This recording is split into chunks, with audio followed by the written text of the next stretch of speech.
Lando Norris is a fraud, and let me tell you why. The 2025 World Drivers' Champion is undoubtedly a talented driver, as shown with his performance in the latter half of 2025. However, the results do not paint the full picture.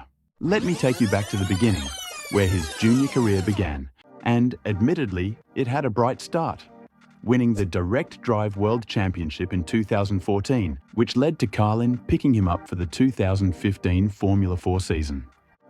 In a championship consisting of Colton Herta and Dan Ticktum as the only drivers of any real notoriety, Lando naturally came out on top. The lack of real competition continued into F3 as he was matched up against the likes of Guan Yu Zhou, Mick Schumacher and Nikita Mazepin, all who emerged to become moving obstacles in Formula 1. And it wasn't until moving to Formula 2 where it became more evident that Lando's rise was more stat padding and financial backing than it was ability. Here he came up against serious contenders such as eventual championship winner and F1's resident snitch, George Russell, former F2 and Formula E champion, Nick De Vries, current Williams driver Alex Albon, and perpetual goat of motorsport, Nicholas Latifi. And the stats speak for themselves. Russell, 7 wins. Albon, 4 wins. De Vries, 3 wins. Norris and Latifi, just 1. 68 points behind Russell, second in the championship. It sounds great on paper, but the results are a stark contrast. And on the back of that season, it secured him a seat at the table at one of the most prestigious decorated teams in the F1 paddock. I'm sure the documented $12 million per year Adam Norris paid for it had nothing to do with it. A few years of McLaren midfield torment showed promise with highlights, including points finishes at Monza, Marina Bay and Sochi in 2019, and he scored his maiden podium at the Red Bull Ring after Lewis Hamilton received a 5-second time penalty for his collision with Alex Albon. Admirable achievements, no doubt. However, Norris was comfortably outscored by his teammate Carlos Sainz in his first 2 seasons.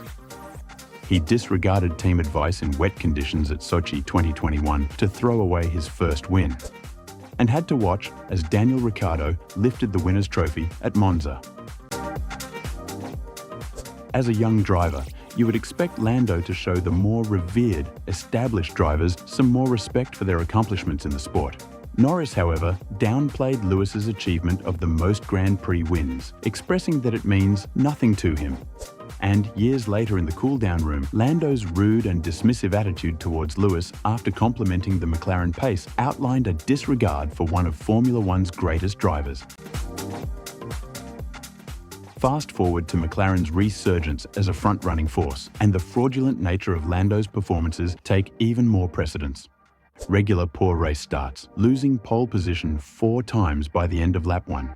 Missing his pit box at Silverstone, allowing Lewis Hamilton to take the lead of the race, jumping the start and going off track multiple times in the wet at São Paulo.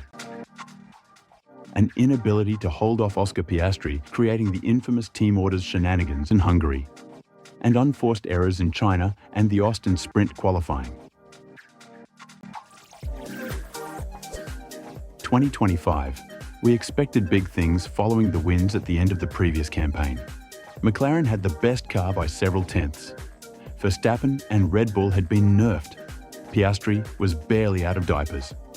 Comfortably take victory at the season's opener. It's in the bag. Hold my non-alcoholic beer.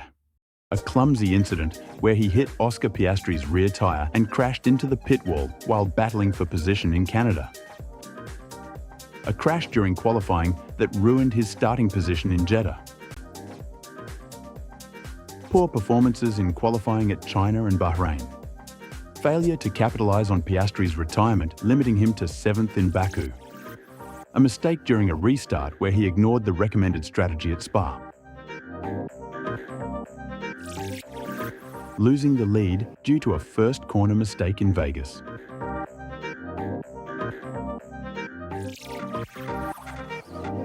Credit where credit is due, Lando did turn around a 34-point deficit in the final half of the season to take the driver's title by 2 points, and you can't take that away from him. Despite that, he was massively helped along the way, and in some instances, through sheer luck, managed to turn the tide. If it wasn't for Oscar's disastrous run of form in the second half of the season and Max's ill-performing car in the first, 2025's Drivers' Championship would be a drastically different story. But no one will remember any of that. After all, Adam Norris said it best himself. And no one remembers. I was trying to think, I don't remember who came second because they were ill. Well, maybe they did. And maybe in the past 10 championships, people have been ill or DNS for engine, but you don't really remember it. You only remember the winner. So